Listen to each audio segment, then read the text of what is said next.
Hello, everyone. Good morning. My name is Shirley, and just thank you today for having me here at Creative Mornings.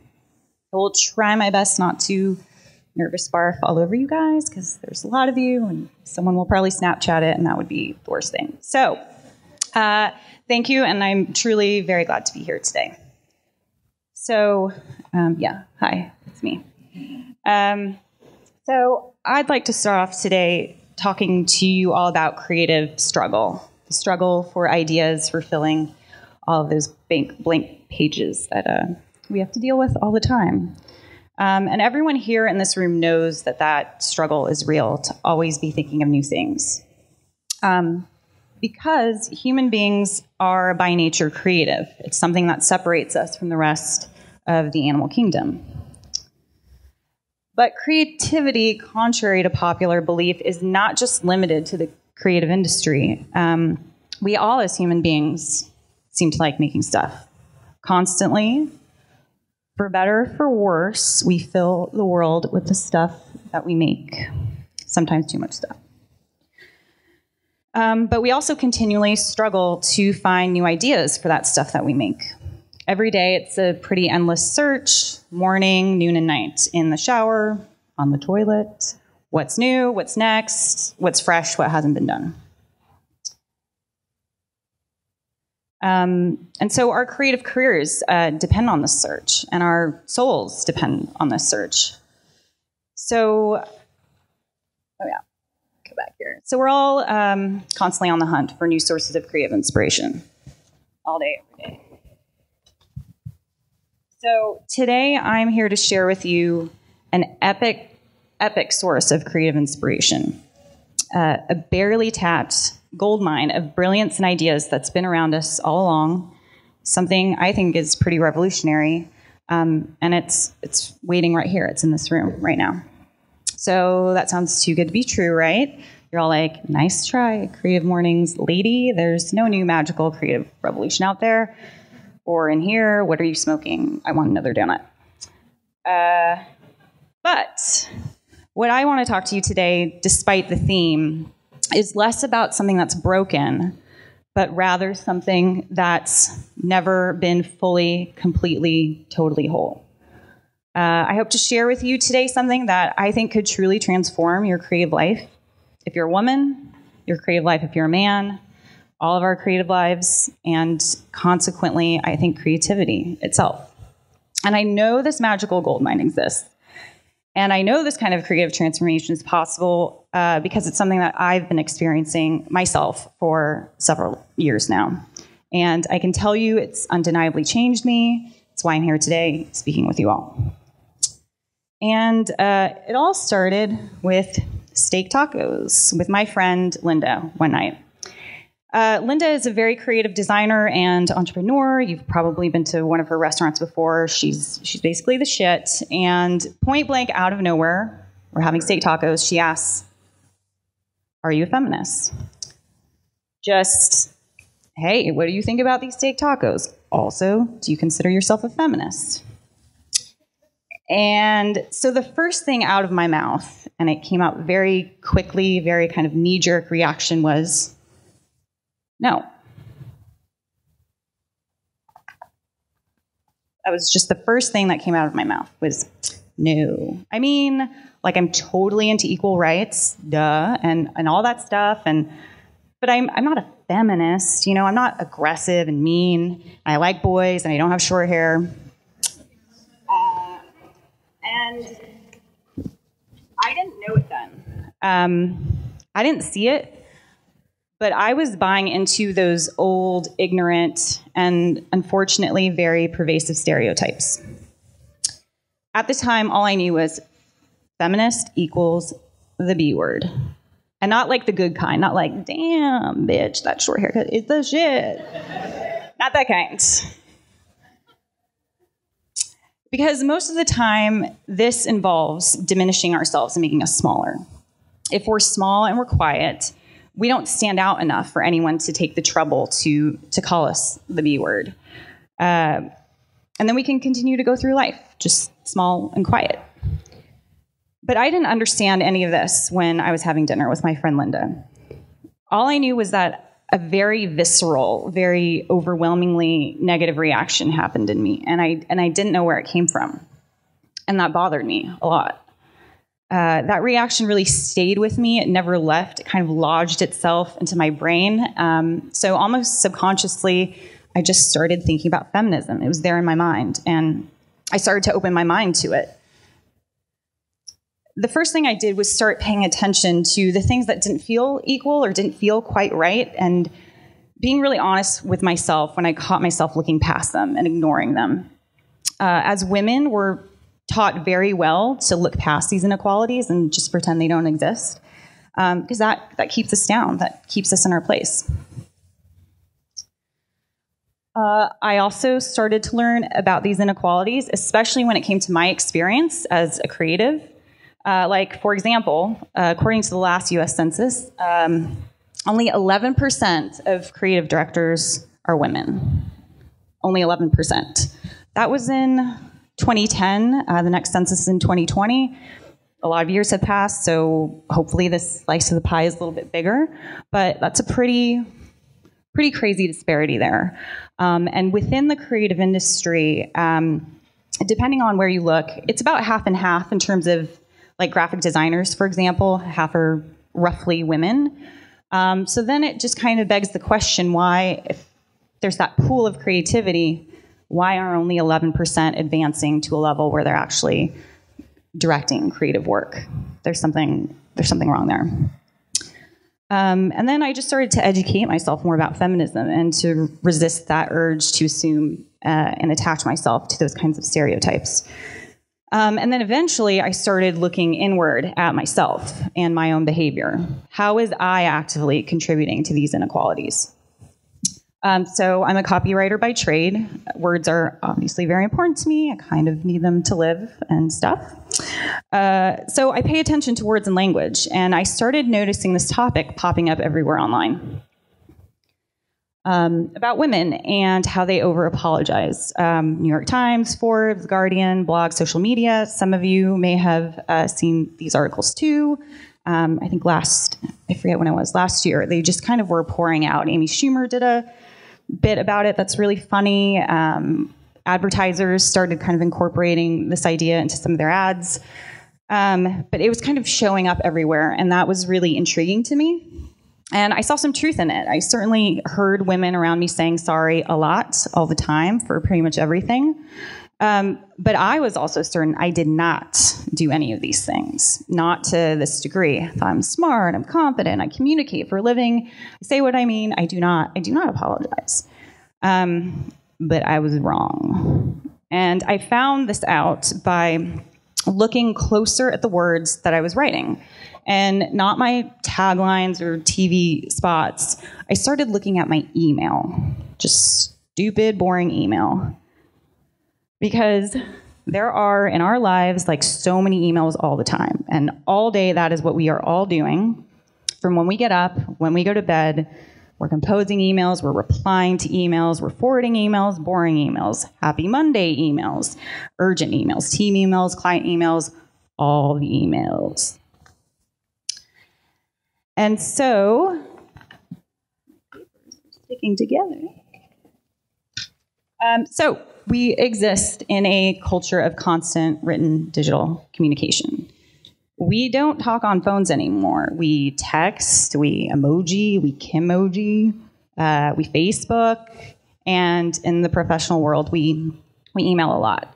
And whether or not you agree that this is the way things should be, I mean, it's just the truth. You know, emails are flying back and forth all day, and that's the primary way things get done in the world today, and especially in what we do.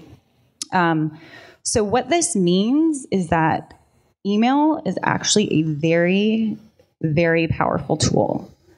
So I started to actually read my daily stream of emails. I started paying attention to them rather than kind of just passively shutting them out into the ether. I started to really look at those words. And it was surprising, it was revealing, and it was completely fucking mortifying to discover that I was guilty of these things, of apologizing too much, trying to make my ideas smaller, I'm not saying what I wanted to say. It really stunned me, to be honest. It was super embarrassing. And when I started looking at it, it was kind of this light switch that came on. So here are a couple examples that I unearthed as I was looking through all of this, and I'll just read them because it's kind of small. Hey, Stacey. So this is to my landlord at the time. And there was an issue with the plumbing where when I took a shower after the toilet had been flushed, it was like scalding hot water, like leaving burns on my back. And it was kind of an issue. And I had emailed her a few times. She wasn't getting back to me. So I wrote her, hey, Stacey, sorry to bug you again. The toilet continues to run pretty frequently, causing the shower to get crazy hot. But now it's starting to run for a lot longer, like several minutes at a time. Eventually it stops, but it goes for quite a while. Before it was just a few seconds. It's a really boring email. But it sounds like a lot of water being wasted, so I wanted to let you know. It would be great to get this resolved soon. It wakes me up at night, and it makes showering kind of dangerous. So this is not my problem. It's not my problem that the plumbing is not working and that my health is at risk, but I'm apologizing for it. So this is an email to my sister's girlfriend at the time about her birthday, and talking about like what we should get her. So this is like a good thing, right? This is thoughtful. We're working together. So I got her that necklace, but I'm thinking she needs something a little fancier this year because she's turning 30. Is there anything she's had her eye on that might be a little pricier? Anything Filson? Any other fancy brand she likes? Any type of shoes or accessory? Sorry to keep pestering you for ideas. Since I'm leaving next Tuesday for Texas, I'm really starting to feel the pressure. Sorry, I'm being so thoughtful. Sorry, I want your help to be thoughtful together. Okay, so here's one where I actually needed to apologize because I was supposed to unlock my gym in the morning for my trainer that was there, and I totally forgot the keys, and no one could show up, and it was a mistake. Like, I should have apologized for it. Except here I go totally overboard, like so unnecessary. I am so sorry. I totally forgot I had the key. I missed my alarm this morning. I decided to sleep in. I can't believe I did that. I'm so sorry. Will you please send my apologies to everyone? I wish there was a better way to make it up to everyone. I feel like such a jerk. In the future, do not hesitate to call my ass at 6:30 a.m. It won't happen again, though, I promise. Yay for Monday, on smiley face. Like, this is like I ran someone's child over or something. Like, it's not that big of a deal, and people were probably actually excited to go home and go back to bed, but I was just so super sorry about it. And the last one here is, so this is, I was going to have a call with someone about a potential job, and they had contacted me, and then they canceled the first call with me. So this is my response to follow up because they weren't following up. Hi, just following up on talking to Cameron. Sorry about the scheduling difficulties next week. Let me know if and when he'd like to chat. My schedule is more flexible this week. So I'm apologizing that he couldn't set up a time with me.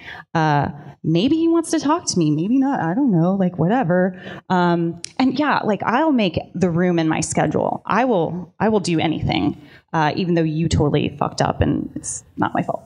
So when I actually started to pay attention, I was fundamentally kind of struck to my core that the emails I was sending every day, the emails that I was using to create my work and get things done, to communicate with the people I care about the things I care about, did not feel like they were coming from me. And I realized they were coming from a person I thought the world wanted me to be. And that usually, generally speaking, is a woman who is without fail, no matter what, cheery, positive, friendly, willing to take the heat without complaint, easy to get along with, apologetic for the problems of others, and generally, desperately, utterly terrified of not being liked. And great at making turkeys for husbands. Really good at that. It's very important. So back to this email. So I decided for myself to just conduct a personal experiment. I decided to see what happened when I started stripping out the words and the punctuation that didn't need to be there. And now in this, the light of this revelation just didn't feel me. Just really looking at that kind of stuff. So the sorries for things that weren't actually my fault, smiley faces from places that did not actually make me smile, all the multiple exclamation points from sentences that were not even close to being that fucking exciting. So I just simply started taking these things out. And I stopped to see what was left. So obviously I'd already sent that email. It was off, and I was just being super apologetic. I couldn't go back and rewrite it. This is kind of what this would have looked like as I was conducting my experiment. So you could say something like, "Hi, I'm following up on talking to Cameron. Completely understand the scheduling issues. Let me know some times he'd like to chat, and we can go from there. Thanks, Vicki." So there is nothing that feels bitchy to me, to be honest, like at all, about something like this. So when I started doing this, I started realizing this doesn't really sound that mean. And it also doesn't feel like I'm being super wishy-washy and bland and pandering and soft. It's just the words that communicate what I'm trying to say. And so the things I was saying just felt just strong. They were concise, they were clear. But more than that, they felt honest. They were expressing my true intention, my real message, and they just started feeling more like me. So then I started doing something really bold, and I started clicking send on all these emails. And what happened with that? To be honest, at first it was kind of I feel like I'm just saying things too directly. Are people going to think I'm demanding, or really asking too much of them, or just kind of putting a lot of pressure on people, or am I in danger of them thinking I'm asking too much or being demanding? But immediately, and I'm talking immediately, right away, as soon as I started, pressing send, things were different. Everything changed for me, and the lights came on. I really can't, I'm not exaggerating when I say that. It was a very dramatic, rapid change. The sense of confidence that happened right away, every email that was going out of my inbox felt like it was getting me closer to my goals, not someone else's. They felt logical and fair and productive. I noticed I started getting responses faster from people because they kind of actually knew what I was asking for. And I felt understood, and I walked taller, and I'm already a tall lady, so it was very powerful. And it is so simple, it's kind of ridiculous. It's removing a diminishing word there, or an unnecessary smiley face over here. It's a piece of punctuation, or several of them just simply deleted. And the thing is that these types of things are so easy to change. You don't have to ask anyone for permission to rewrite an email. You can start doing it today. You can do it right now in your next email. Maybe wait until after this is over, so I don't get really sad.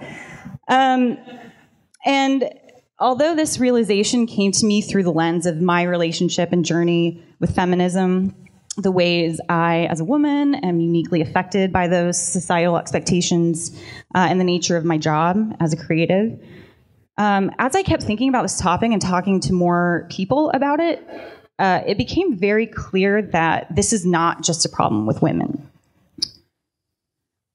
It's kind of all of us, on many levels.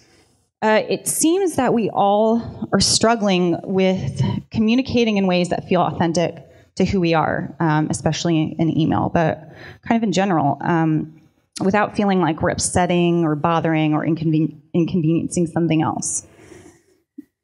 We know we're big, we deserve to be here, we deserve to take up space, we deserve to put our ideas out there. So why do we make ourselves feel small? Feeling small does not feel good. So I'd like to share with you just a few concrete examples of the language we use when we diminish ourselves. They're in the context of email here because that's how I kind of started this experiment. but it also applies to texts, how we speak, and pretty much everything. But this is kind of where I started, and then it started having a domino effect across everything that I was saying and doing. So this top one here says, I actually think it's time to step back and regroup.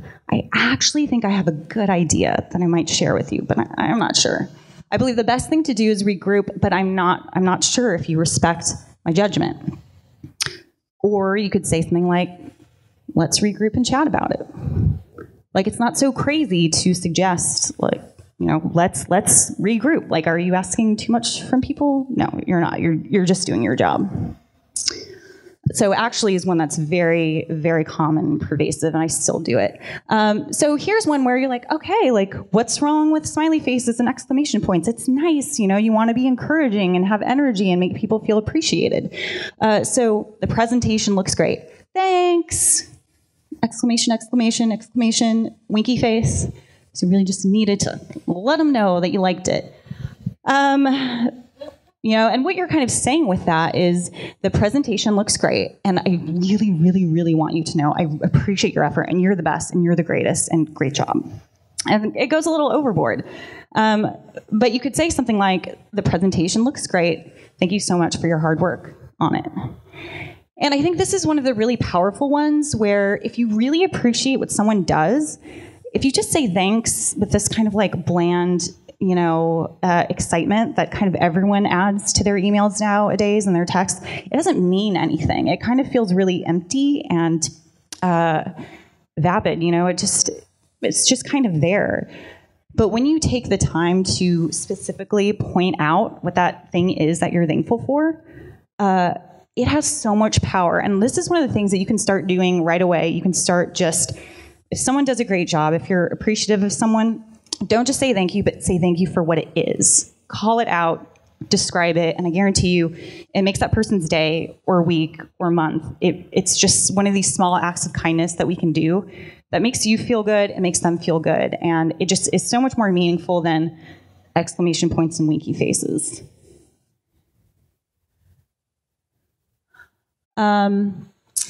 Oh, I didn't know you wanted the last donut. Sorry.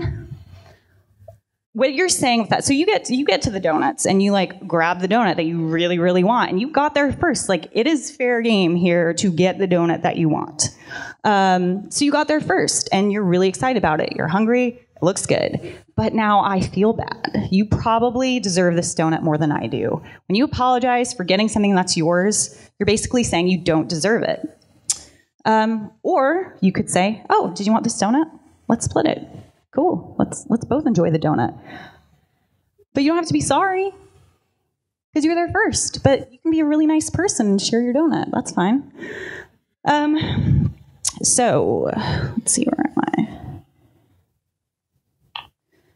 So, yeah, so here's this email again. So instead of saying things like this, we could easily be saying stuff like this, and it's really easy to do. Because when we stop wasting those precious sentences, apologizing for other people's problems, or, you know, subscribing to some sort of nicey nice expectation of what we should be, or questioning our own intelligence and judgment when we know we're smart and we know what we're talking about, just imagine. Oh wait, sorry. First, we're going to imagine all of the other horrible things that we do that also kind of diminish us. So here's kind of a list of words, a further list of words of things that happen a lot. You know, sorry, of course. You know, I just wanted to check in with you. Like, no, you want to check in with someone. Actually, I really, really think we should do, you know, a meeting on Friday. Does this make sense? Oh, like here's a thoughtful email about all of the plan for the meeting on Friday, but does it make sense? Which is really a powerful one, because it not only makes you think like you're doubting what you're saying, but it's also kind of belittling the person that's reading the email. Like, what? Like, do you get what I'm saying? Like, I don't know. Or then it makes you feel like you don't know what you're talking about. So This is one that shows up a lot, especially at the end of emails. And the thing about this is, if anything that you're saying is confusing to the person that you're sending it to, it's on them to let you know. That's their job. It's not your job to kind of couch that at the beginning, because what that does is already inserts a doubt into that person's mind that what you're saying maybe doesn't make sense, or should be confusing, and then people get confused. So you're already planting that idea in their head. So don't do that. And if they don't let you know that they're confused, like, that's their problem, and they're not being really professional about things. Thanks. One of my favorites. I think we should do this. No, we should do this. It's a good idea. My first thought is, I love this one because you're putting it in the front of something that you actually thought about a lot. But when you say my first thought, it's just kind of like, it's a throwaway thought. Like, here's what I actually think, but if you don't like it, then don't worry about it. It's a stupid idea anyway. You can forget about it right away. So it's, again, already setting ourselves up for people to doubt what we're saying. This will only take a minute. This is another one that kind of downplays your effort. So, if you are, you're trying to go up to someone and ask a question, this will only take a minute. That kind of means that your question isn't that important, or, don't think about it too hard, run through it really quickly. Don't be super thoughtful about it, because my question is like, it's not an important question. Or like, if you're being asked to do something and say, okay, send over that report. And you're like, okay, well, that's a lot of changes. But you're like, oh, it's fine. Like, it'll only take a minute. No worries. No worries is a great one, too. And it's like, no, this is going to take effort. Like, you don't need to make it sound like you can get it done super quickly. Like, if it takes a lot of work, it takes a lot of work. You don't need to make it seem like it's easier than it really is. I'll try to adding a lot of question marks to things and saying things are not a problem. So, and there's tons more, but this is kind of some of the best hits of all of this. So imagine what would happen if we start taking all this stuff out. Just taking it out. It's not even changing anything that you're saying or saying things in a different way or writing them differently. Like, what happens if you just start taking this stuff out? And just imagine what that impact could have. And so I had this last minute. So this is a Gmail plugin that is called Just Not Sorry. And it's really cool. You just add it to your Gmail, and what it does is it underlines all of these. Go back. Hold on, things aren't moving now.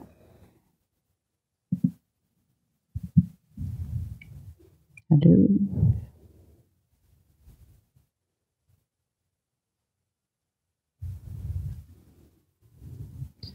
This Gmail plugin is it's super cool. So let's just keep looking at the site for it. Does someone, where are we here?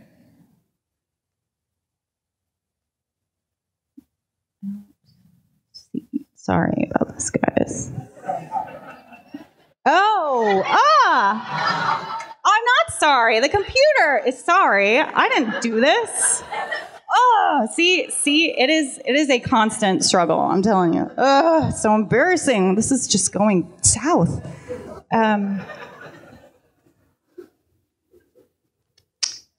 Good Lord. Does someone who knows computer things know what's happening?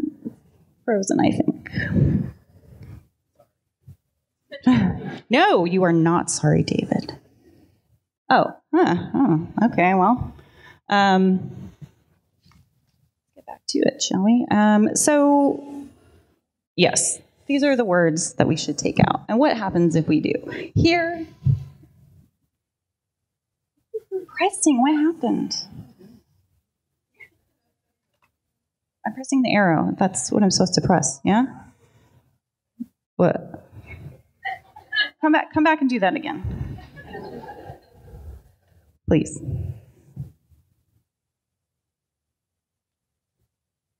See? It's not just me.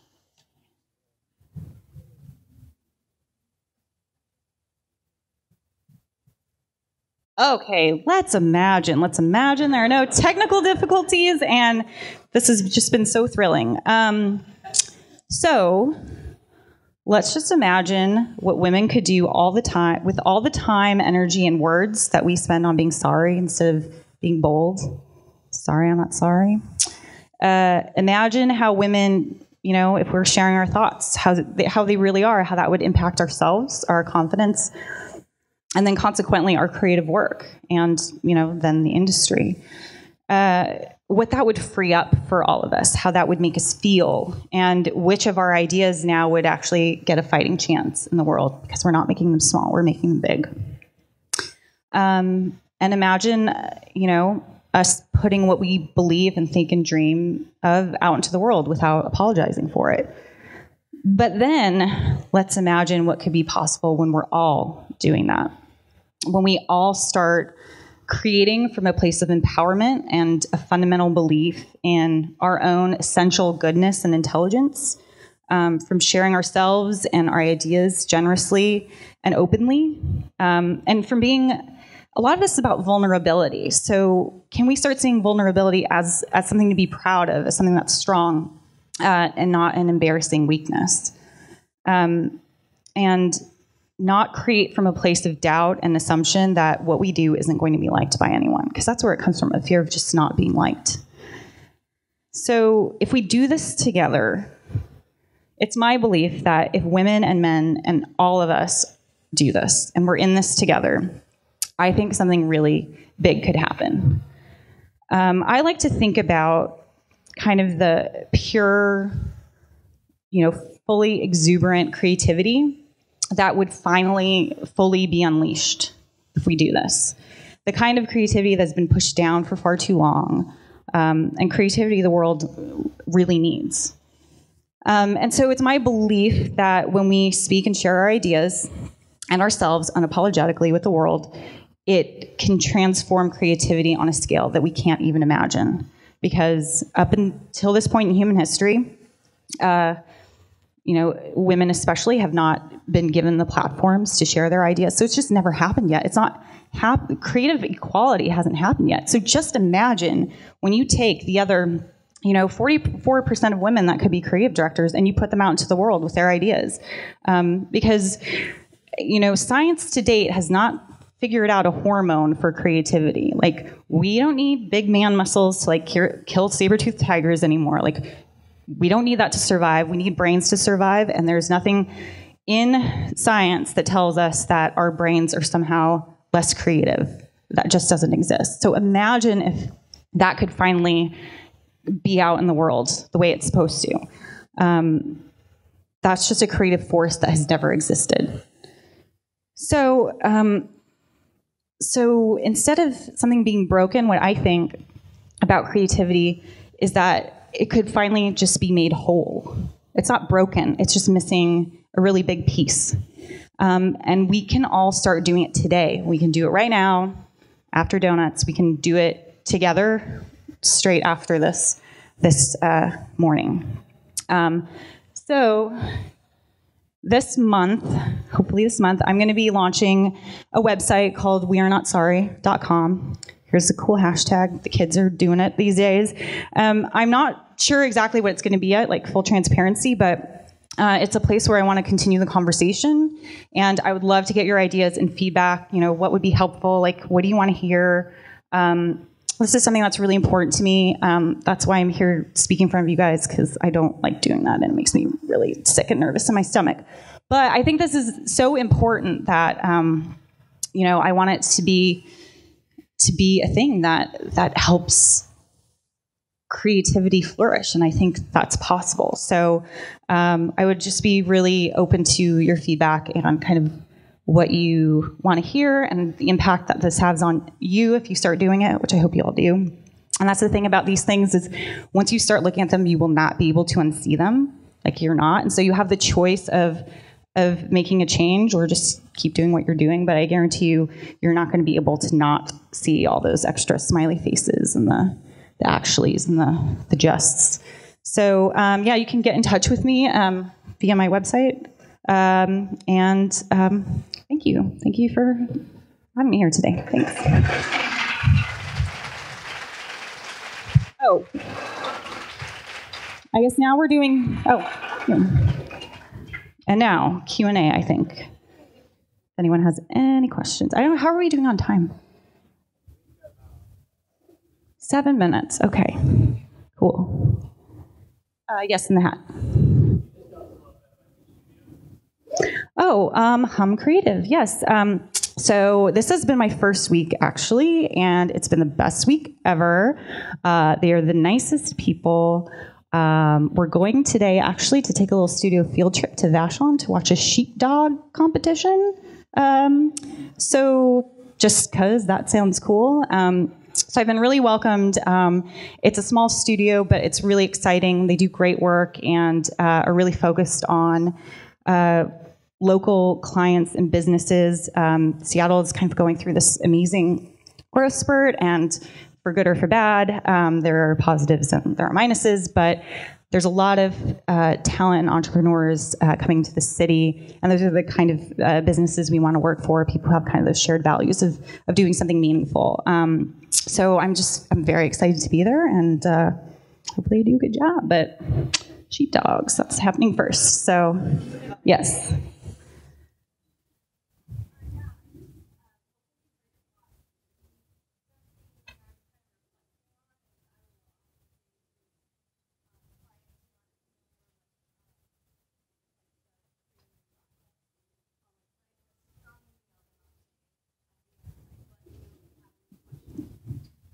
Yeah, so she said, she does this thoughtful email, lots of detail, and let me know if I have any questions at the end.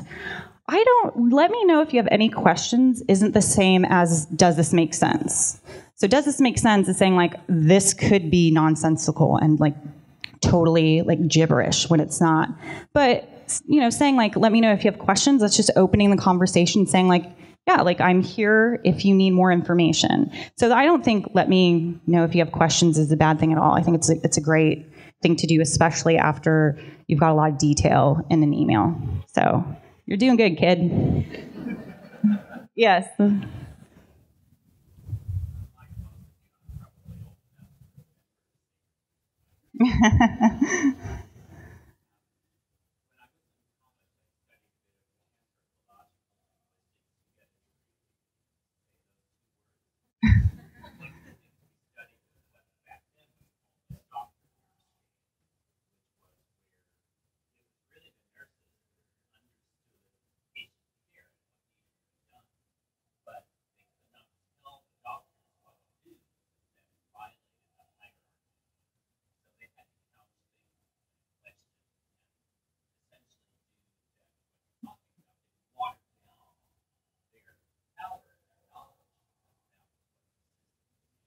Mm-hmm.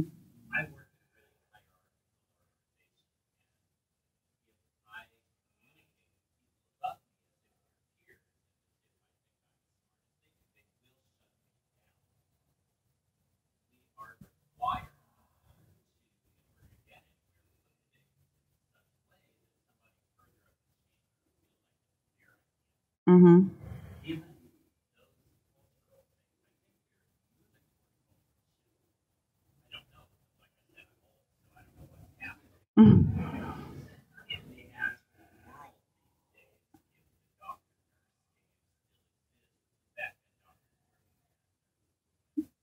Mm-hmm. Right. Yeah, because that's what it's all about, and it's just what the history has been is that men have just had the power, so that's what plays to the power struggle. Yeah, you are the exception. I don't know, like, wait, so what industry do you work in currently? Government. Ooh, well, that's the tough one.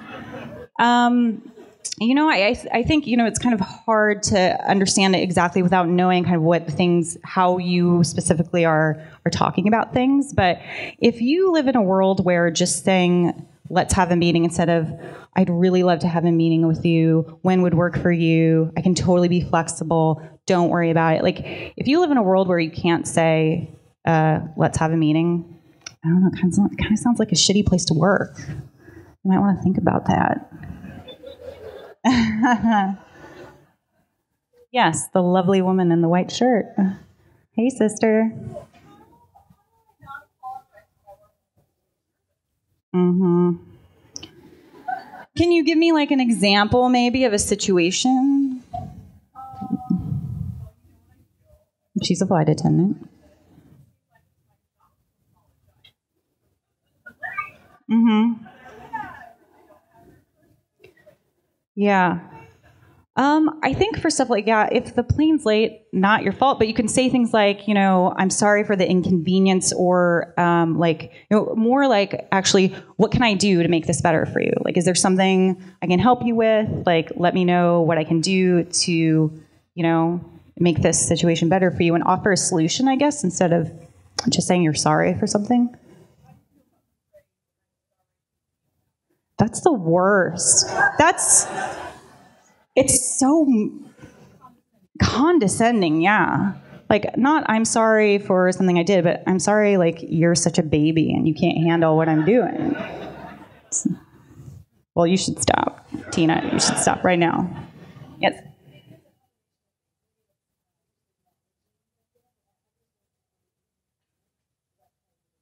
Yeah, so she just said, acknowledging the frustration or the annoyance that's actually more powerful than saying you're sorry for this bad situation than saying I'm sorry. Again, it's like that, getting to that specificity of the problem, or what's going on, or what's good. It's just saying, like, I know this is I understand that this is terrible, and I just want to help, so let me know what I can do. And you don't have to say sorry anywhere in that, but it conveys the feeling of, I get it and I want to help. It's right there.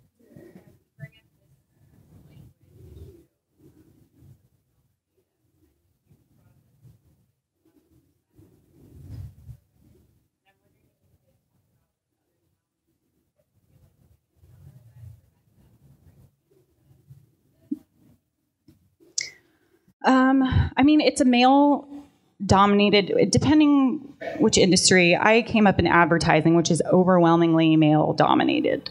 So when you have a pool of mostly guys, like the pool of creative directors is picked from those guys.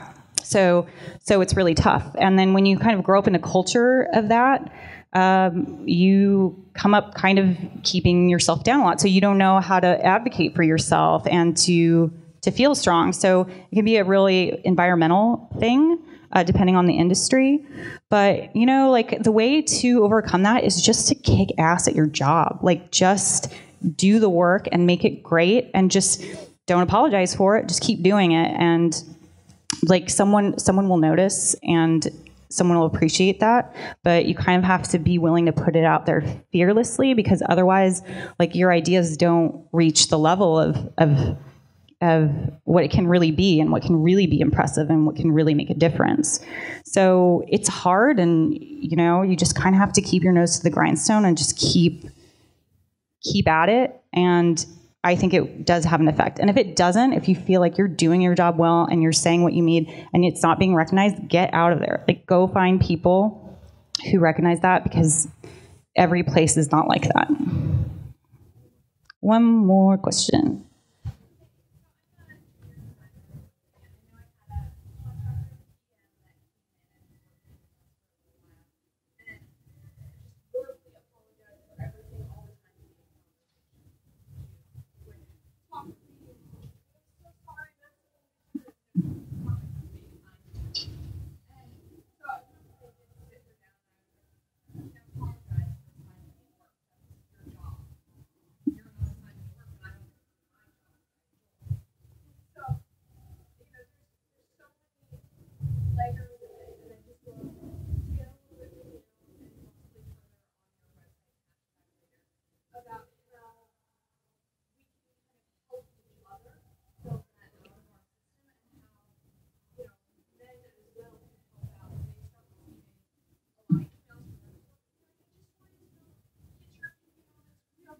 Mm-hmm.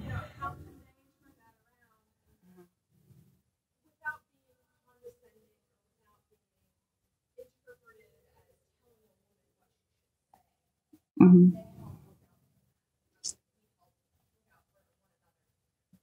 Yeah, that's a really good question. So she asked, if the first part of it being, if you see someone around you really being overly apologetic all the time, what do you do? How do you bring that up with someone? How do you help them without like telling them they're doing something wrong or being condescending? I think what's cool in the times that the few occasions I've been doing this talk, a lot of groups of women have come from different companies. And so they hear about this and they're like, we're going to hold each other accountable. And what that means is, this is a safe space to call each other out. Like if you see someone saying sorry too many times in an email, you're like, girl, you're saying sorry a lot. Don't do that. And she'll be, oh, cool.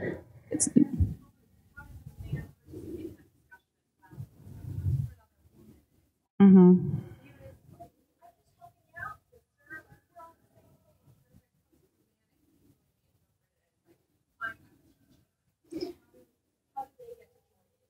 Yeah, I think that's a good point. And I would be really interested in hearing from the men in this room their perspectives on it, like this man over here.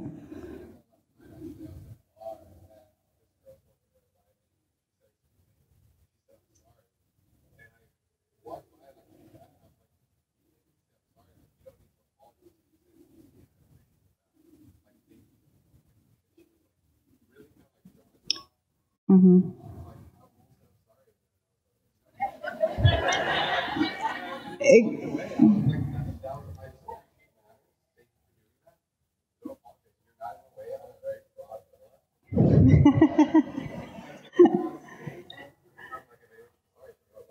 No, you shouldn't be sorry for your body either. I mean, it's your body. So what he said was, for example, if, a girl bumps into you and she's like, oh, I'm so sorry. And what he did was just say, like, dude, it's okay. Like, don't be sorry. It's fine. I ran into you. And so I think that's the way you do it, is not by picking out exactly the word saying you shouldn't be doing that, but more like encouraging that kind of behavior that makes them feel like they don't need to do it. Assume the responsibility, or just call out like, hey, it's not your fault.